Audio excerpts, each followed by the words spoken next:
Assalamualaikum warahmatullahi wabarakatuh. Perkenalkan, nama saya Putri Rahmadani, NIM 2003-0150-1055 kelas PJKRD.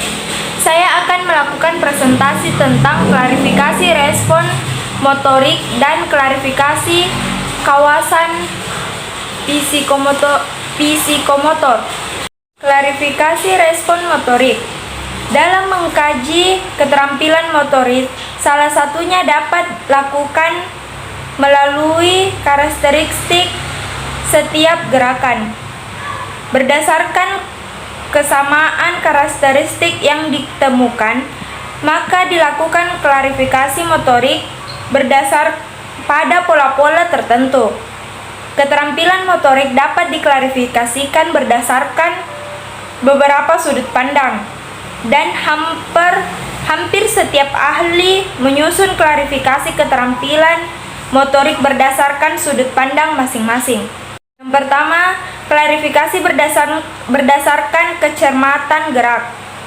Klarifikasi keterampilan motorik ditinjau berdasarkan kecermatan gerak dapat dibagi dua, yaitu keterampilan motorik kasar dan keterampilan motorik halus. Keterampilan motorik kasar yaitu berhubungan dengan besar dan luasnya penggunaan otot-otot dalam tubuh. Keterampilan motorik halus yaitu lebih menunjukkan kepada kualitas gerak yang lembut. Pada gerak ini, aktivitas tubuh lebih terbatas pada ketelitian respons dan berbagai stimulus. Sebagai contoh keterampilan menarik pelatuk senapan, keterampilan melepas anak panah pada cabang olahraga panahan, dan sebagainya. Kedua, klarifikasi berdasarkan titik awal dan akhir gerak.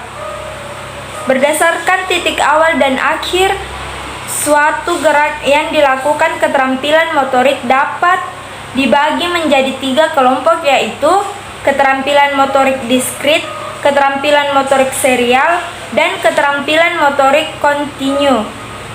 Tiga, klarifikasi berdasarkan stabilitas lingkungan. Berdasarkan pelaksanaan gerak dan stabilitas lingkungan, keterampilan motorik dapat dibagi menjadi dua kelompok, yaitu kelompok tertutup atau closed skill dan keterampilan terbuka open skill. Dapat kita rangkum materi tadi, yaitu berdasarkan kecermatan gerak, keterampilan motorik dapat dibagi menjadi dua, yaitu keterampilan motorik kasar dan keterampilan motorik halus. Berdasarkan titik awal dan akhir kegiatan, keterampilan motorik dibagi menjadi tiga kelompok, yaitu keterampilan motorik diskrit, keterampilan motorik serial, dan keterampilan motorik kontinu. Berdasarkan stabilitas lingkungan, keterampilan motorik dapat dibagi menjadi dua kelompok, yaitu keterampilan tertutup dan keterampilan terbuka. Klarifikasi wawasan psikomotor. Kata kawasan dapat diartikan sebagai bagian atau unsur. Kawasan psikomotor yang akan dikemukakan oleh Harrow 1972 bertitik tolak dari klarifikasi yang membedakan gerakan tubuh manusia menjadi 6. Klarifikasi meliputi: yang pertama, gerak refleks; kedua, gerak dasar fundamental; ketiga, kemampuan perseptual; keempat, kemampuan fisik; kelima, gerak keterampilan; dan keenam, komunikasi non-diskursif. Pertama, gerak refleks. Gerak refleks adalah respon gerak atau aksi yang terjadi tanpa kemampuan secara sadar yang ditimbulkan oleh sesuatu stimulus. Gerak refleks adalah kemampuan yang dimiliki setiap orang, merupakan kemampuan yang bersifat bawaan. Kedua, gerak dasar fundamental. Gerak dasar fundamental adalah Gerakan-gerakan dasar yang berkembangnya terjadi sejalan dengan pertumbuhan tubuh dan tingkat kematangan pada anak-anak. Gerak dasar fundamental mulai dapat dilakukan oleh seseorang sebagian pada masa bayi dan sebagian pada masa anak-anak. Gerak dasar yang mulai dapat dilakukan pada masa bayi dan masa anak-anak melalui proses latihan. Gerak dasar fundamental dapat dibagi menjadi 3 kelompok, yaitu yang meliputi pertama, gerak lokomotor, kedua, gerak non-lokomotor, dan ketiga, gerak manipulatif. 3. Kemampuan perseptual. Kemampuan perseptual adalah kemampuan untuk menginterpretasi stimulus yang ditangkap oleh panca indera. Menggunakan kemampuan perseptual ini, seseorang dapat mengerti tentang apa yang terjadi di sekitarnya. Kemampuan perseptual yang erat hubungannya dengan gerakan tubuh ada 5 macam, yang meliputi pertama, pembedaan rasa gerak, kedua, pembedaan penglihatan, ketiga, pembedaan pendengaran, keempat, pembedaan peraba, dan kemampuan koordinasi. 4. Kemampuan fisik. Kemampuan fisik adalah kemampuan memfungsikan sistem organ-organ tubuh dalam melakukan aktivitas gerak tubuh. Kemampuan fisik sangat diperlukan dalam mendukung aktivitas gerak tubuh. Gerakan yang terampil dapat dilakukan apabila kemampuan fisik cukup memadai. Secara garis besar, kemampuan fisik dapat dibedakan menjadi 4 macam, yaitu ketahanan, kekuatan, kelentukan, dan kelincahan.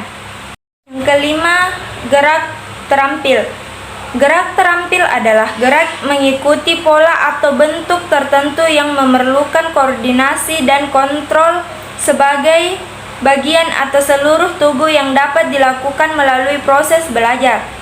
Seseorang yang mampu melakukan gerak keterampilan dengan baik dikatakan terampil. Orang yang terampil mampu melakukan tugas gerak secara efisien dan efektif. Gerak keterampilan dibedakan menjadi 3 macam, yaitu keterampilan adaptif sederhana, keterampilan adaptif terpadu, dan keterampilan adaptif kompleks. Keenam, komunikasi non-diskursif. Komunikasi non-diskursif adalah komunikasi melalui perilaku gerak tubuh. Gerak tubuh yang komunikatif dapat dibedakan menjadi 2, yaitu gerak ekspresif dan gerak inervatif. Di dalam gerak inervatif ada 2, yaitu gerak estetik dan gerak kreatif. Gerak ekspresif adalah gerak yang bertujuan mengkomunikasikan suatu pesan. Misalnya gerak menggunakan kepala yang menyatakan setuju, gerak melambaikan tangan yang menyatakan perpisahan. Gerak interpretif adalah gerak tubuh yang menampilkan nilai keindahan dan mengandung makna tertentu. Gerak yang menampilkan keindahan disebut gerak estetik, sedangkan gerak yang menampilkan makna tertentu disebut gerak interpretif. Kita rangkum materi tadi, yaitu gerak refleks adalah respon gerak atau aksi yang terjadi tanpa kemauan secara sadar yang ditimbulkan oleh suatu stimulus. Gerak dasar fundamental adalah gerakan-gerakan dasar yang berkembangnya terjadi sejalan dengan pertumbuhan tubuh dan tingkat kematangan pada anak-anak yang terdiri dari 3 kelompok yang meliputi gerak lokomotor, gerak non-lokomotor, dan gerak manipulatif. Kemampuan perseptual adalah kemampuan untuk menginterpretasi stimulus yang ditangkap oleh panca indera. Kemampuan perseptual yang erat hubungannya dengan gerakan tubuh ada 5 macam, yang meliputi perbedaan rasa gerak, perbedaan penglihatan, perbedaan pendengaran, pembedaan peraba, dan kemampuan koordinasi. Itulah tadi presentasi dari saya, lebih dan kurangnya mohon dimaafkan. Wassalamualaikum warahmatullahi wabarakatuh. Salam olahraga.